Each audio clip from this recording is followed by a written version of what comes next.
I'm Kathy Troisi. I am the director of the Training and Resources Core for the Texas Epidemic Public Health Institute, and also on the faculty here at UT Health, School of Public Health. It is my pleasure to welcome you to our bi-monthly TEPHI Grand Rounds. Our speaker this week this month, is Dr. Anthony Maresso from Baylor College of Medicine. He is the Joseph Melnick Endowed Chair of Molecular Virology and Microbiology. His PhD is from the Medical College of Wisconsin in genetics, and he postdoced at the University of Chicago in biochemistry and microbiology. His research operations at Baylor now employ 22 PhD students, research fellows, and technicians, and his interests span wide range of issues, including vaccinology, new therapeutic development, aging and mechanisms of mutagenesis, organoid biology, the origins of life, and directed evolution. He has extensive extramural grant support with over $35 million in funding, and he founded a Baylor-based not-for-profit termed Taylor Labs, the US first, and the objective is to evolve personalized antibacterial viruses for untreatable deadly bacterial infections. And more than 20 patients have been treated so far with these therapies. He has authored over 70 scientific papers and was sole author of a leading textbook in the field of bacterial diseases. He's regarded as a pioneer of the science of phage therapy, and is co-founder of a biotech company developed from inventions in his lab. He's a recipient of Baylor's highest honor in mentoring and teaching, but he's not just about work. He has hobbies, spending time with his 3 sons, camping, kayaking, hiking, woodworking, fishing, and sailing. And his talk today is on a topic that has been in the news a lot during this pandemic, which is wastewater monitoring, wastewater surveillance, wastewater epidemiology. Anthony works with us in TEPHI on our wastewater program. And so the object of this surveillance, as you will hear, is to predict and prevent future pandemics. Before I let him start, let me just say, if you have questions, please put them in the question and answer. I will ask Anthony, I will go through them and ask questions after when he is done. This is being taped, and we will send out to everybody who's registered a copy of the video if you want to share it with other people or want to go back to listen to what he said. And lastly, I want to tell you about what's coming up in March. And if you are registered, you will get an email about it. But we're going to have a talk on vector-borne diseases. So, Dr. Maresso. Thank you, Kathy, for the very nice introduction. It's been a pleasure to work with you on this project. Let me attempt to share my screen and pull up the presentation. Kathy, are you able to see that in presenter mode? We can mode? See it. It's not in presentation mode if you want to fix that. There we go. Perfect. Okay. So thank you, everybody, for attending today's talk. I'll try to make it very interesting for you. So the title is Lighting Viral Dark Matter with Wastewater Science, Purpose, Problems, and Potential. And I hope by the end of the presentation, you'll understand why I titled it that way, because we really are trying to shine a light on some material that has some really interesting viruses that might help us with public health interventions. So this talk has an outline, and I've just put up some of the highlights here so you know what you're in for. I'm first going to introduce our team working on this project and try to give appropriate credit where it's due. Try to convince you that we need more help, that this is a large statewide effort, and we're only in the beginning phases of trying to execute the main objective. And so if you're listening to this talk and feel like you can help in some way, please get in touch with us. I'd like to tell you how we got to this moment, both the people working on it as well as a little bit of the history of the field, the virtues of this work as it relates to public health intervention, inform you of the approach, that is the methodological approach, the science, as well as its limitations, show you some data and success to this point. We are, I would say 6 months in, we've exceeded what I thought we were able to do with some of the science, which means that it's very exciting. Show you a side project of interest to give you more breadth for the potential of this science. Talk a little bit about innovation in the future, and then where we'd like to be at the end of this year. So I have to start with acknowledging the brilliant people that are mostly responsible for this. So my lab has a lot of talented individuals, but there are 4 in particular that spearheaded the early efforts that helped get us to this point, and I've highlighted them here. We have a lot of funding that covers much of the science. Much of the work was done at Baylor, and I'll tell you a little bit about how it started from Taylor. If you would like to get regular updates about some of this science, there are possibly 3 resources for you. Twitter, the initiative that helped start this, Taylor Labs, which is one of the things we founded, reports regular updates on what we're doing to advance this field, and sometimes we discuss and introduce papers. But you can also go to the TEPHI TEPHI UT sites, as well as the Center for Metagenomics and Microbiome Research, which is where a lot of the sequencing headed by Dr. Petrosino. All of these are potential resources for that. This effort is not possible without, and I don't think this is a complete list, but all of the organizations shown on this slide, health departments, utilities, 2 or 3 leading institutions, et cetera, as well as legislation from the state of Texas. And so this truly is a very multi-institutional, collaborative effort, and you'll see that as I go through.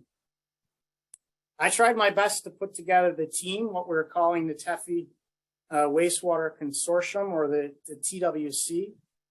I'm going to try to highlight their involvement in this as I go through the presentation and their roles. It's been a great honor to work with these individuals and see this grow to what it has.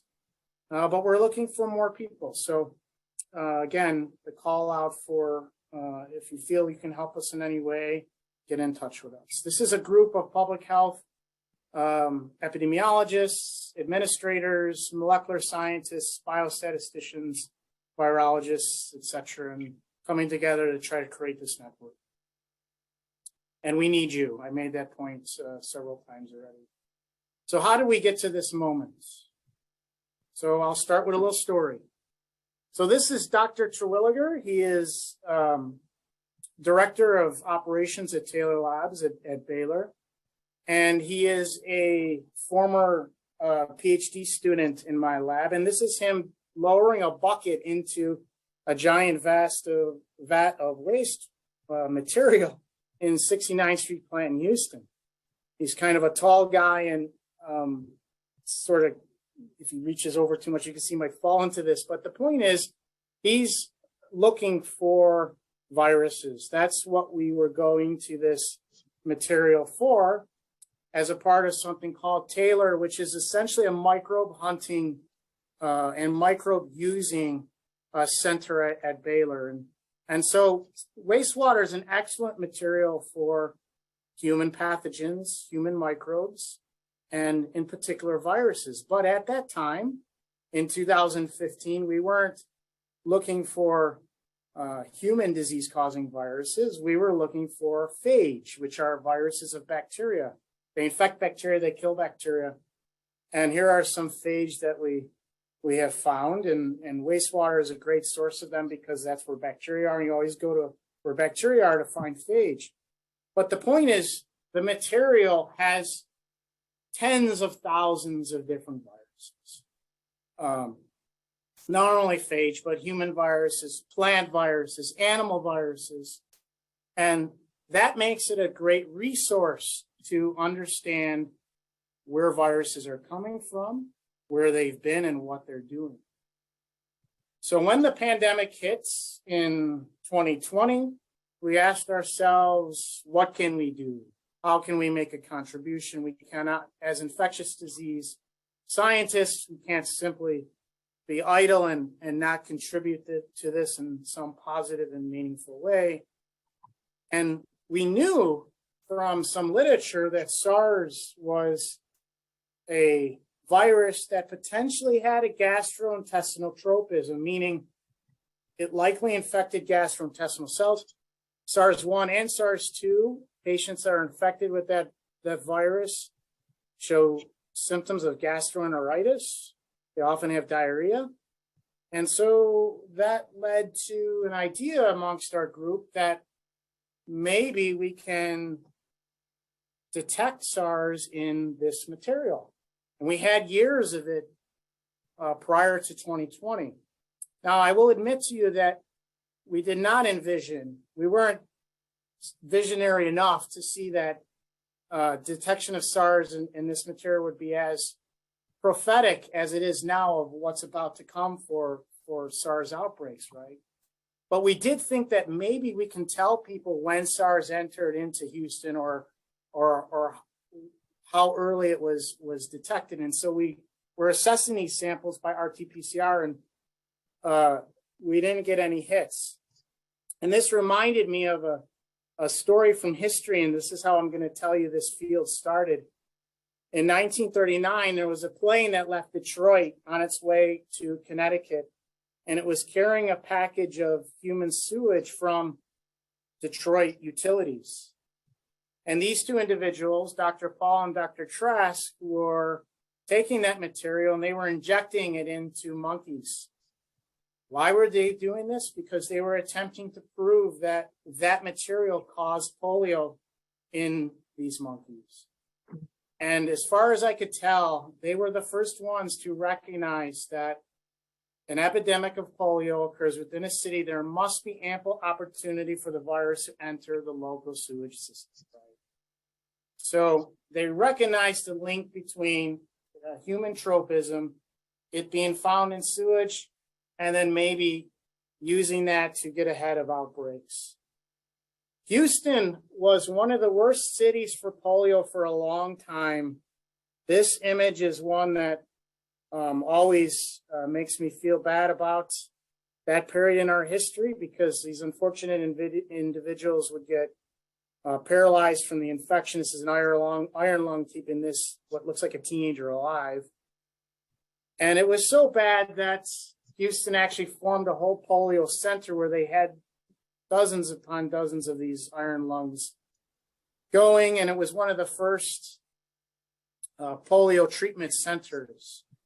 But that creation led to the recruitment of this individual to the city of Houston, and Kathy knows this person well. This is Dr. Joseph Melnick. He's the founder of the department that I'm in. He was the first chair. And there's a good chance that in this microscope image, he's actually looking at some infected cells, maybe with some versions of the polio virus, because that's what he worked on. And he was sampling individuals in the community and local sewage for polio virus using microscopy. So this is a very manual thing. And trying to, at the same time, develop the oral polio vaccine. And what happened was in the summer of '62, he saw this huge spike of what he thought was polio in stool samples and wastewater. And he convinced the local public health officials to move the administration of the oral polio vaccine up by like 5 months. They were going to give it in the winter.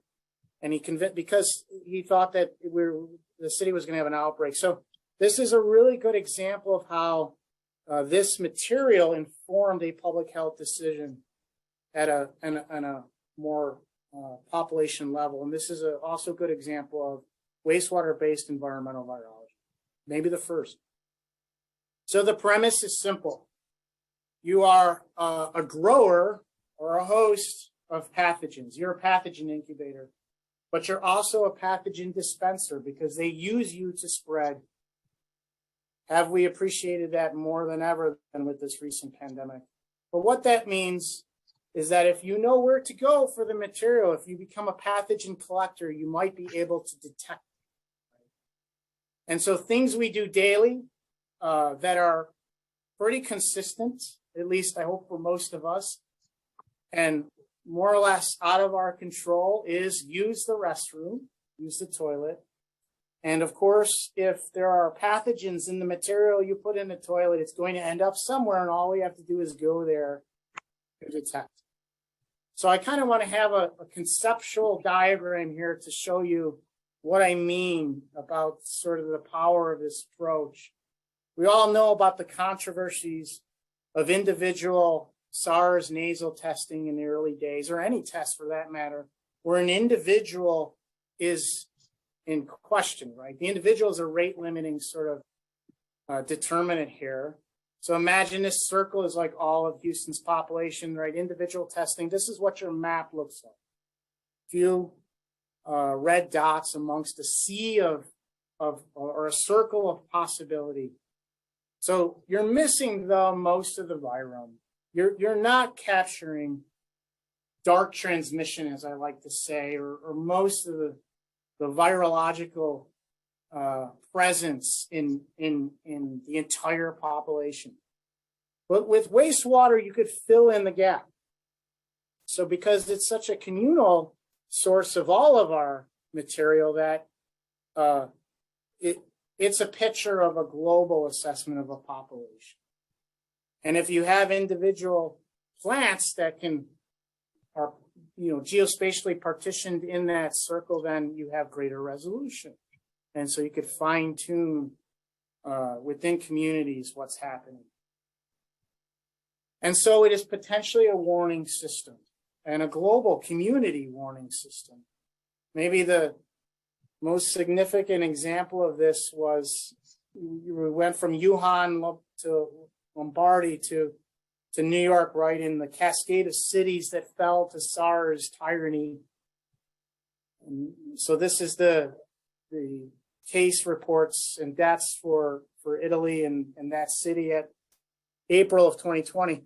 Well, polio researchers in Italy found SARS 4 or 5 months, SARS-2 in the wastewater when they went back to their polio surveillance and just reassessed it for SARS. So it means that it was circulating well before, and now there's many examples of this. So just some virtues of this science. It's relatively unbiased. It can report on population level data, hopefully eliminate self-reporting, relatively non-stigmatizing.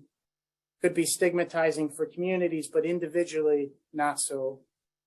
It can give a comprehensive picture, and it might tell you about seasonal or temporal the characteristics of viral levels.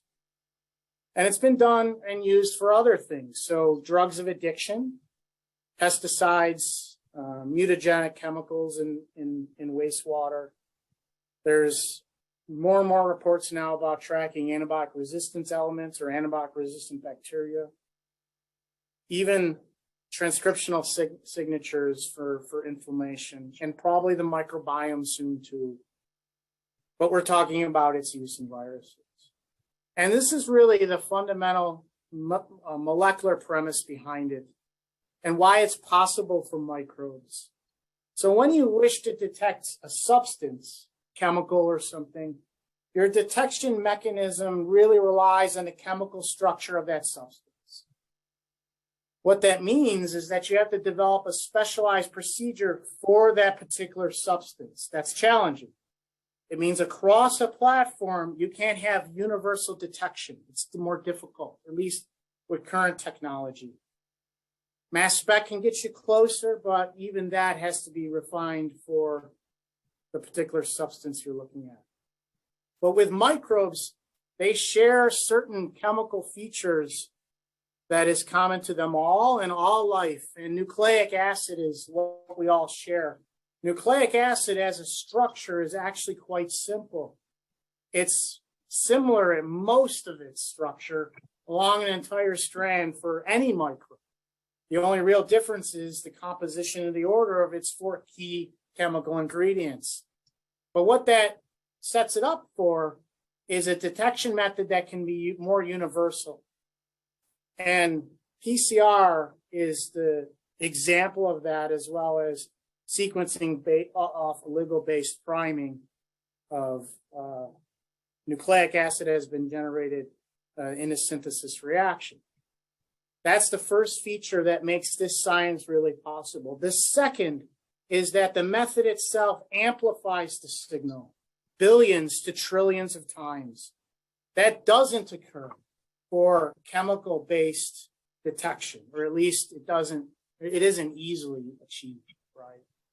And so something that's at very low levels can be amplified billions of folds to bring its sensitivity up to where you can say it's there. What an advantage it is in this space. And so we sort of wrote it. We were part of an article in Nature about this, and we said we were doing this, and there were a lot of other groups getting into it too.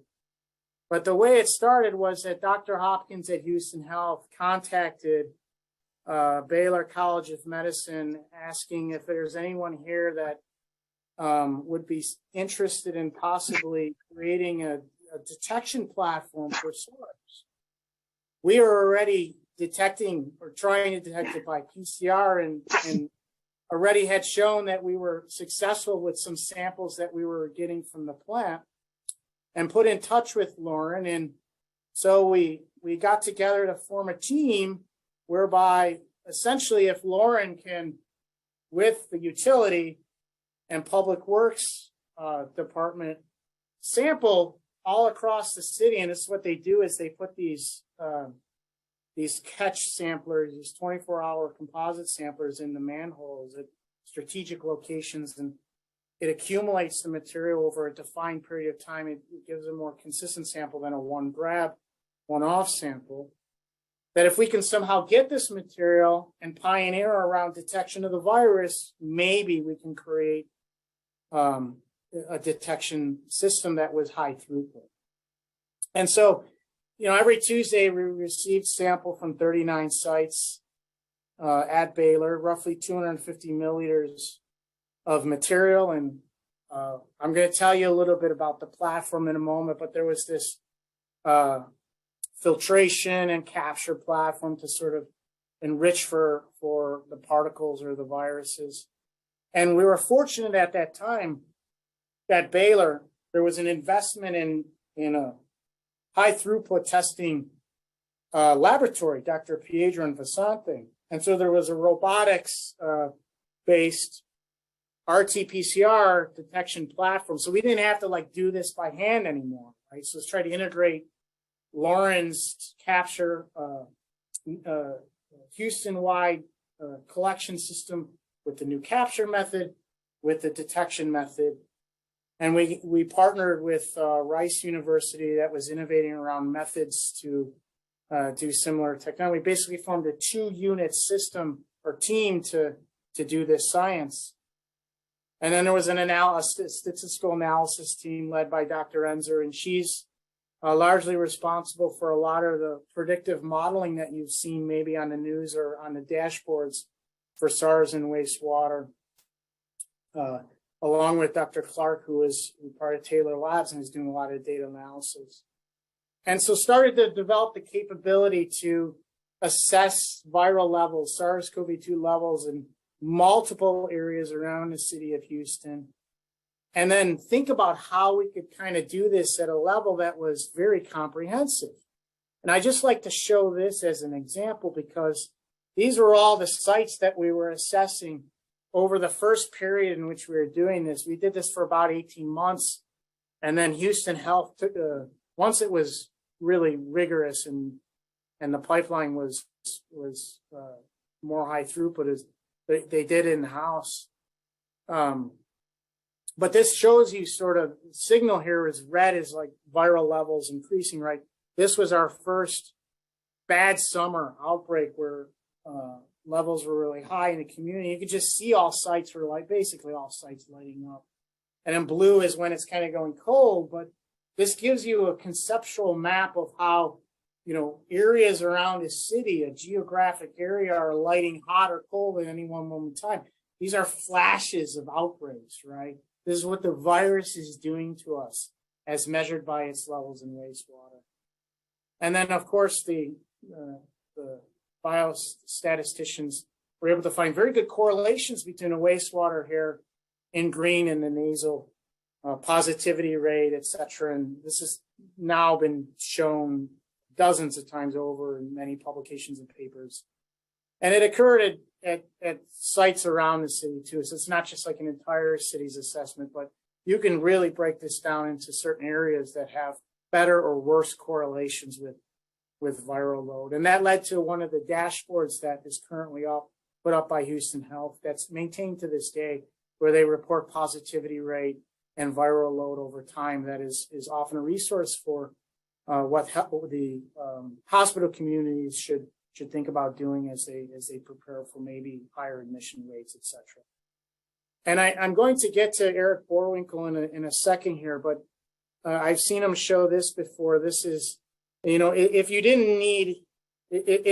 just needed one piece of evidence to sort of drive home how correlative this particular science is for SARS levels, the blue lines here are virus levels, SARS-CoV-2 levels in wastewater, and the maroon or whatever it is to your eyes is in patients, COVID patients, right? And you can see these arrows just show you the lead prediction time of how this is going to track what's about to happen in the hospital. So can we build upon this work? So that's how we got to this point, right? And it was sometime around that 18-month mark, maybe a little after that, where Eric approached us, not certain how he, for example, found out we were doing this work, but, he was instrumental in getting TEPHI started and for Texas's sort of like mini CDC, right? And he wanted as one of the components of this to be, of TEPHI's initiative to be, a slice of it to be tapping into this new reinvigorated field of wastewater science. And so there was a potential for a real team to form, because Christy, who is one of the El Paso UT regional deans out there, was also at the same time sending samples to Baylor. She works with John in the El Paso Water there, wastewater samples for testing of SARS. And so we already had two really diverse, very geographically separate cities in Texas where we could kind of think about pioneering a bigger effort to do this on maybe a statewide scale. So we had to think about expanding, but we had to also develop more science related to it. And then, use the data to enable public health officials to make good decisions about what to do in the community, right? How do they use this information? So how can we expand, explore, and enable this science? And so the pilot program was initially 2 sites, El Paso and Houston. There are four catch. We had to decrease the number of samples in Houston because it'd just be too much to manage. So 6 spatially, geospatially arranged sites in Houston, 4 in El Paso, and then we recently added Lubbock, and we have plans to onboard 3 or 4 more cities in the coming year. And so the whole program, we got together and we brainstormed on how to break this down into parts, and so you're really seeing a summation here of what the program step by step looks like, which is, basically utility and health department onboarding step, sample procurement. So we have a wastewater samples that have to be collected, they have to be sent to the molecular team. That sample has to be stored, it has to be processed, and then the material goes into a molecular platform that right now has 2 very different detection mechanisms or approaches, and a third, which we're going to use for validation. A lot of data is generated, is analyzed, steps 5, and then that information hopefully allows us to know whether there's a positive or not, which then is trickled down into, communication with public health officials, state, local, and more global governments, and then possibly interfacing with the public, right? So this is the whole program that we're trying to create. So let me talk about parts of this so you can appreciate what we're trying to do, and I'll start first with some of the molecular detections. So this is a whole science of itself. You have this very complex material. It's loaded with bacteria, human cells, viruses, parasites, and everything else people flush down the toilet, as well as what industry. You don't know what they put in there that gets in there, right? And all affects what's in that material. But you have to somehow find or get your viruses away from everything else. And that was a large part of the first 6 months of when we were doing this with SARS, figuring out how to do that well. But the critical element here is you got to get to nucleic acid. You have to get to the genetic material because that's the basis for the detection.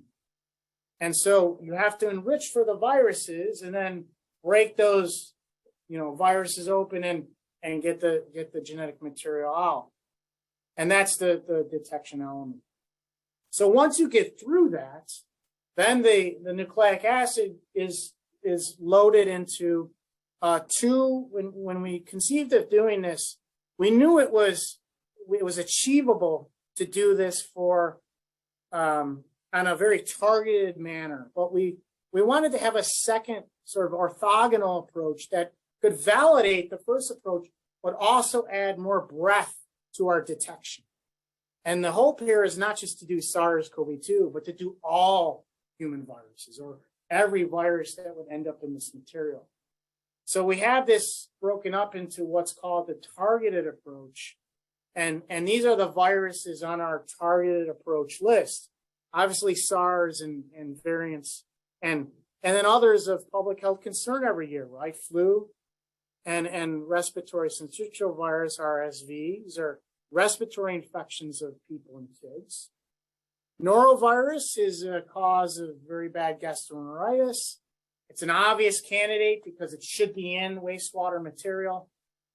And then we were like, well, Texas may have problems in times with arboviruses because we're almost subtropical. So why not try Zika, dengue, West Nile, and chikungunya too?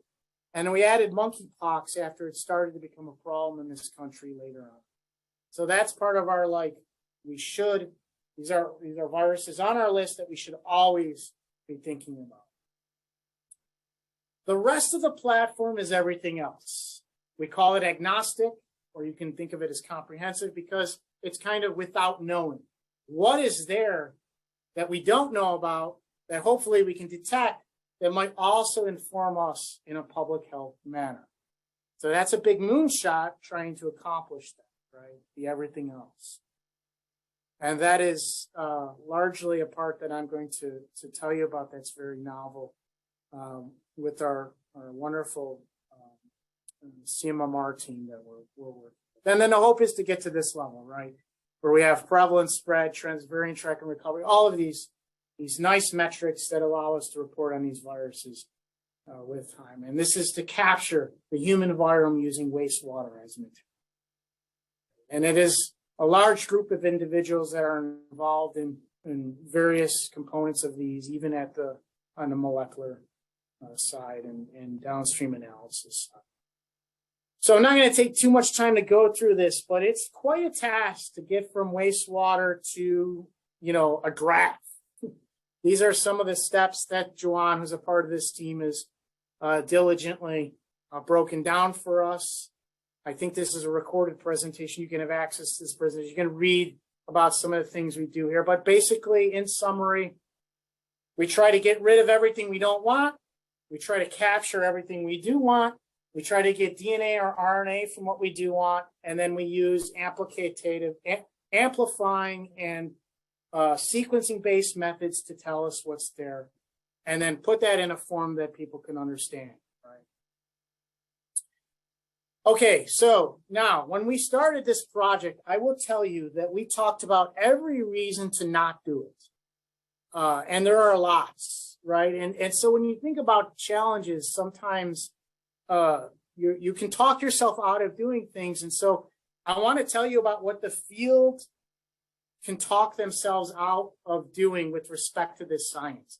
And I broke it down by agent, that is like problems caused by the virus, to problems caused by us, to problems caused by nature, to problems caused by engineering.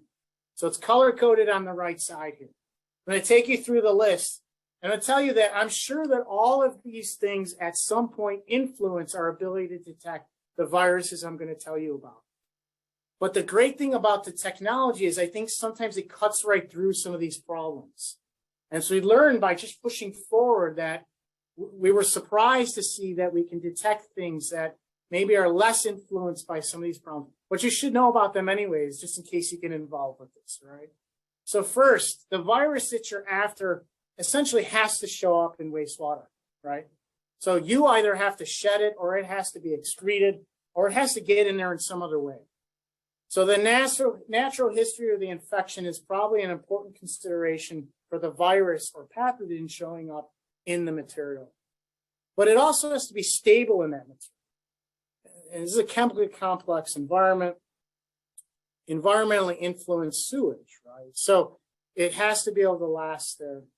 The chemistry of the environment has to be suitable for capture. So, you know, not only does it have to be stable, but you have to be able to have the virus has to have the components, part of it, to be captured by the methods we're using.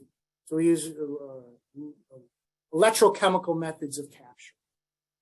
Number of people that are shedding it, number of people infected, frequency, all important contributors.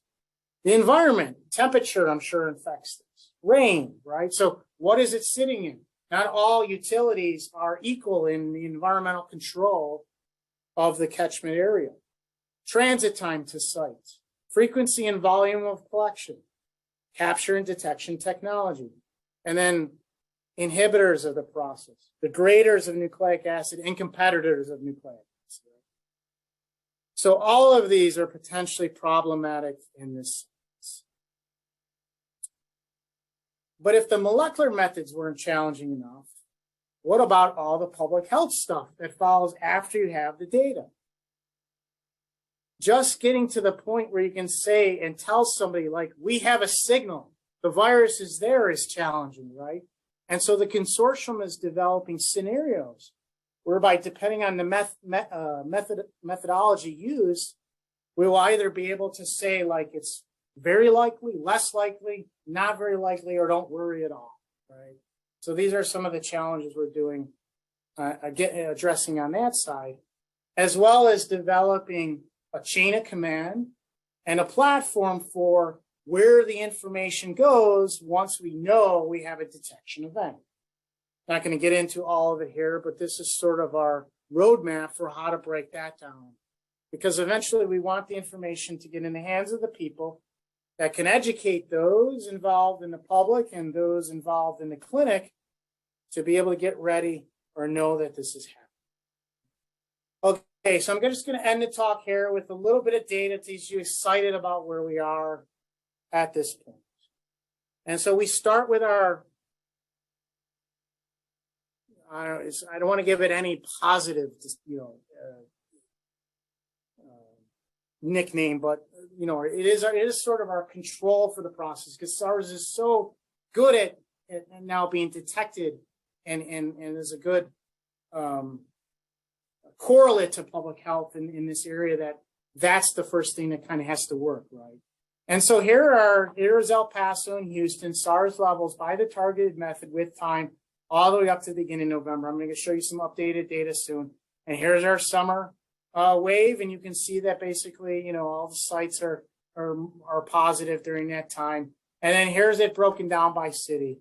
And some interesting things you see right away are that like El Paso seemed to be a little bit ahead of Houston, right, where the peak is. Can you imagine if you had 10 cities and you were doing this for? Could whole cities be canaries for what's about to come, right? Much like sometimes we think about the coasts for international travelers bringing in things from outside the United States and then making its way inward, right? So these are the types of things you think about when you have an effort that's this large. And so here's a little bit of data on, let's see, this is the updated data. Yeah, so this is now through November. We now have Lubbock in the mix, and you can see now since we've done, the winter months, we've just accelerated again into the SARS transmission. So all sites, bottoming out now. All sites are really ramping up again, and this correlates very well with the epidemiologic data as SARS levels is very high. Here's another virus, norovirus. Can it be done using this approach? Yes, it can. Now, norovirus people will tell you that they understand that there is somewhat of a seasonality for this virus, but I think you're going to see it the very best by monitoring it in this way. We're already seeing sort of, winter peaks for norovirus. And I have no doubt that this correlates with kids entering schools because there are always norovirus outbreaks at the beginning of the school session. And you can see that it's correlating really well in wastewater with the winter months. And we're at some point, we just came through a peak of it. Here's a more updated level. We're now coming off our norovirus sort of peak as it's for all three cities as it's being monitored by wastewater analysis. Okay, that's for the sort of target approach. Now the target analysis is not really detecting many of the other viruses on our list. So that either means they're not in the sample or we haven't optimized it or whatever. But let's tell you a little bit about everything else that we're detecting, right? And you're going to see now the real potential of this approach. And I'm showing you some of the scientific pioneers that are generating some of this data. So is there a way to minimize this? Trying to get away from it. Yeah, so here are some of the viruses that we're monitoring by the agnostic approach. And you can see this is a virus on the left here that it causes acute paralysis in children. This is clearly indicative of a seasonality. There was an outbreak for this virus. These are bocaviruses that I'm showing you here that are cause a respiratory infection and gastroenteritis. Somebody's got something, right? You always hear about that, people being sick. This is probably some of the viruses that cause that. We're seeing it in this data set. We're seeing hepatitis A. We had an El Paso spike, nothing in Houston, and then Houston went up, right? What's that mean? Does that correlate with any clinical data? Here's influenza. This is the H3N2 that was circulating, Houston spike.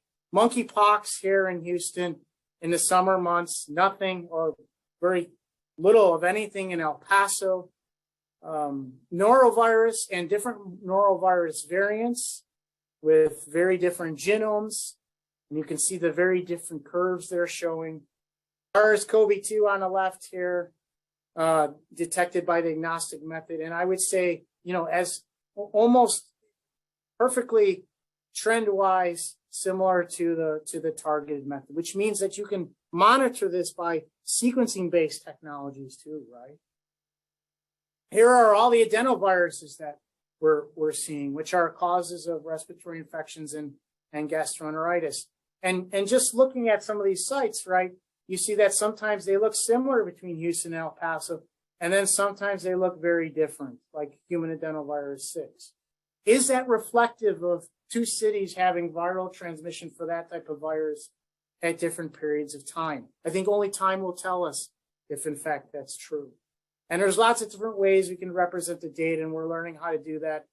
Mike is showing it here by, viruses that we're detecting per site in a more heat map-based manner. You might envision that like these viruses are competing for their human host with each other.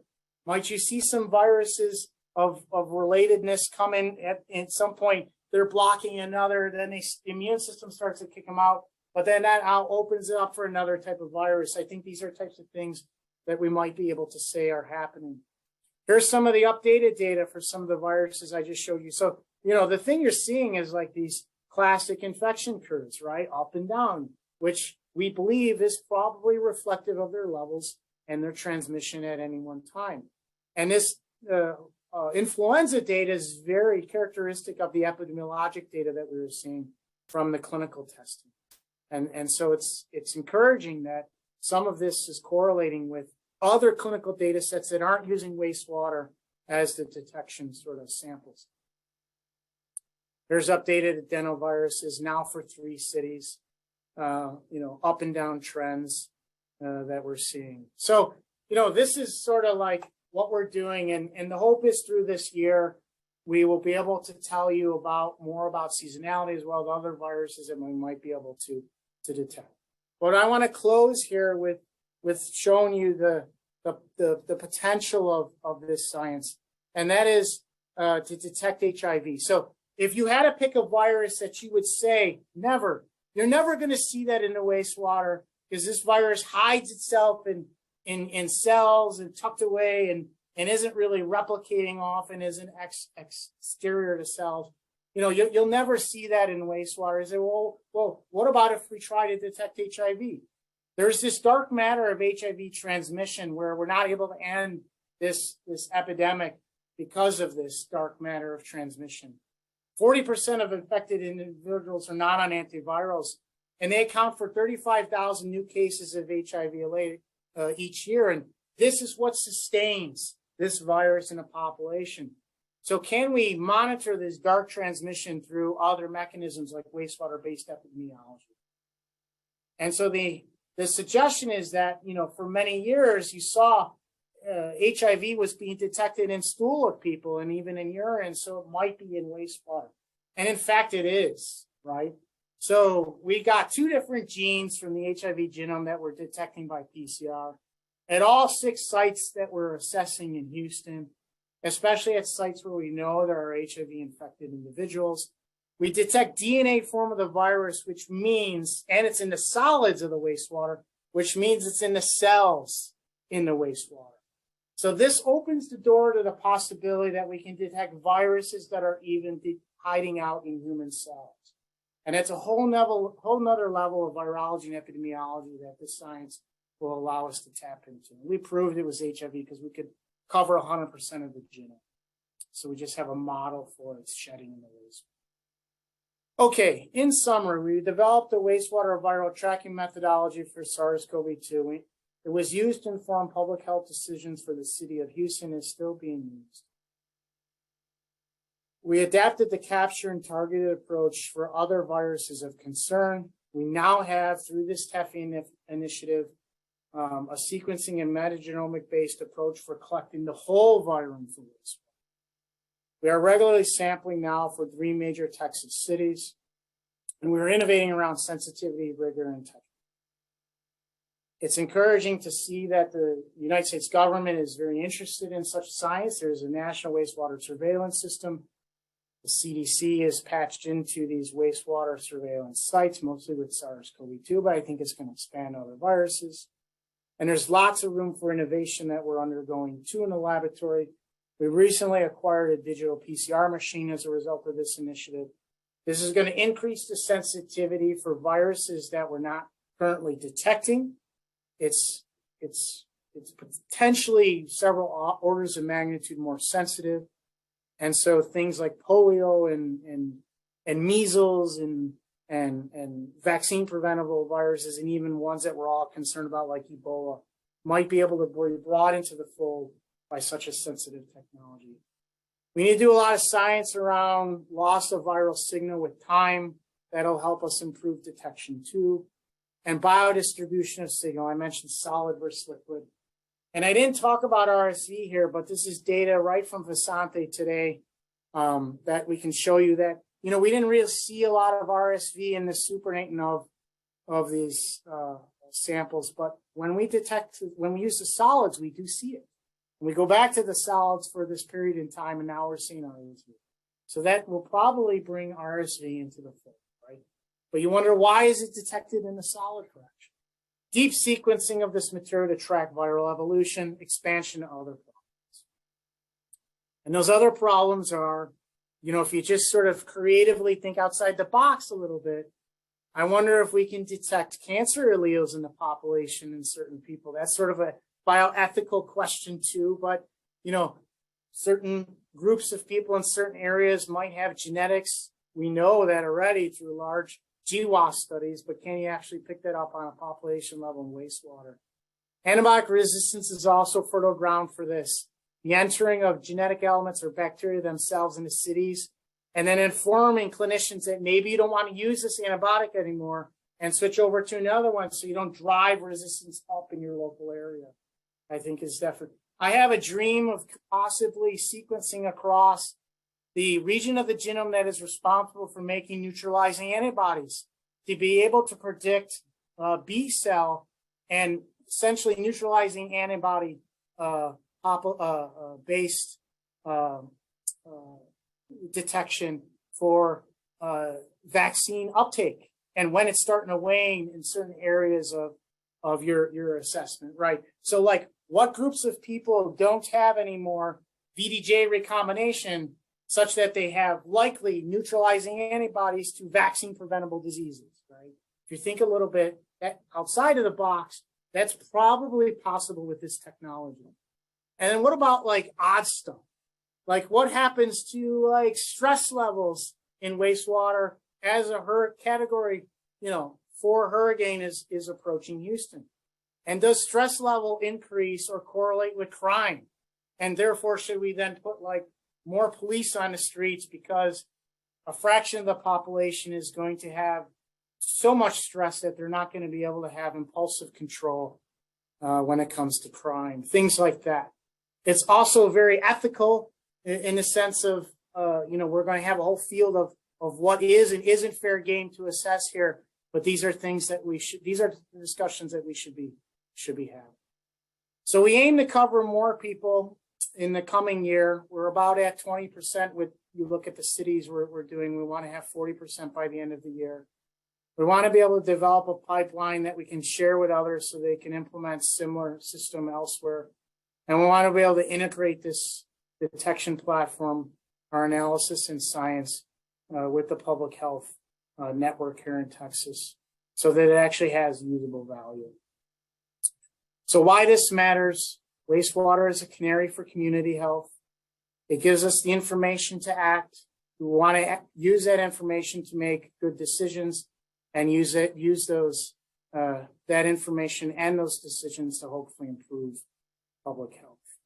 And since I tried to acknowledge everybody during the presentation, at this point, I'll just say thank you. And I'm open to taking any questions with the time we have remaining. Thank you so much for that amazing presentation. I do have some questions for you. First of all, not a question, but a comment from Dr. McCormick in Brownsville that they're looking for flu, monkeypox, and polio since they're on the border. So just a point of information. One of the questions was, what have been the most interesting findings in your surveillance of SARS-CoV-2? It's consistency. When we saw the first rise and fall in June-ish, July-ish of 2020, we wondered whether or not that would continue as it waxed and waned during its transition to becoming endemic in the human population. I think our group thought this is going to become an endemic virus. They'll adapt to the human host. We'll have seasonality, but would wastewater show seasonality? And it still is showing those trends. I think we have a good 5 wastewater cycles now, where its predictable, its predictive value has changed, and depending on where you are in the country, it's anywhere from 14 days to none at all. And some of that might have to do with natural history of the infection. Some of it may have to do with the fact that testing is different now and such, but I would say it's consistency. If I had to answer what was the most surprising non-SARS-CoV-2 finding from this entire project, I would say our ability to detect all these other viruses, which is really going to open up this field for a lot of interesting questions and potential. Great. Another question, how are you all supporting your partners in wastewater surveillance? Are you helping to report data to NWSSS, the National Wastewater Surveillance System, or providing any small grant opportunities? I'm not in position to answer about small grant opportunities. As I understand it, we are not doing that. The TEPHI leadership can probably better comment on that. Members of our wastewater consortium are patched in with the CDC. And other members are not. Houston Health is, El Paso Health is, the utilities are. So some of this data is making its way for SARS-CoV-2 to those, into that system. The question becomes, what do we do with all the other viral information we're generating? Who wants to receive that information? Who should? And when will it be validated enough to be reliable? And we haven't solved any of that yet. And I'm probably not the person that will actually solve that. I'll just tell you up. Yeah. So everybody on the right side of the diagram I showed you is that's, I have enough problems. I hope that they can handle that. Another question about biosafety aspects in the early days of the pandemic. How did you handle that? Well, in the laboratory, we were concerned that aerosols from handling the material might be infectious. And so we treated it as infectious and integrated into we have a BSL-2, a really great BSL-2 laboratory. And so all the material was treated as BSL-2, handled in biosafety cabinets, until it got to the nucleic acid step, which is essentially then pretty safe, at which it comes out of that and still in BSL-2 with just a little bit less containment. And then it goes into the platform for detection. We attempted, some of the most fascinating studies of this were in the early days where we actually attempted to, with Dr. Piedra, I am the director of the college's BSL-3 laboratory, because we have an anthrax program here. And we did attempt to do infectious studies with wastewater material of SARS-CoV-2 on cells, respiratory cells in the BSL-3. Those studies were inconclusive. We were not able to prove that the material is infectious and at very high concentrations. And so we felt very good about it at the other levels of control that we built into it. There's some data in the literature that it could be infectious, but then there's a lot of other data to suggest that it would take a miracle for it to be. So that's where we're at. And I know we're past 5 o'clock. Let me ask just one quick one. Is it possible to do wastewater surveillance for Candida auris? I would say it's possible if the human host sheds it into its urine, either it or its nucleic acid, and that material is stable in urine or fecal matter. Okay, and I'm sorry I couldn't get to all of the questions. A lot of interest in this, obviously from participants, a lot of kudos for your presentation. Thank you so much. As I mentioned, our next TEPHI talk in March will be on vector-borne diseases. If you have topics you would like to have us find a speaker for our June grand rounds, please let me know or email on the website. Just send an email, it'll get to me. And thank you all very much. Oh, the date. Yeah, it's the second Wednesday at 4 o'clock, whatever that is in March. You'll be getting an email. Once we have your email, you will be getting a lot of information. So, and if you want me to answer questions, email me at maresso@bcm.edu, and I will answer them tonight for you as best I can. Thank you so much. All right. Thank you, everybody. Have a good evening.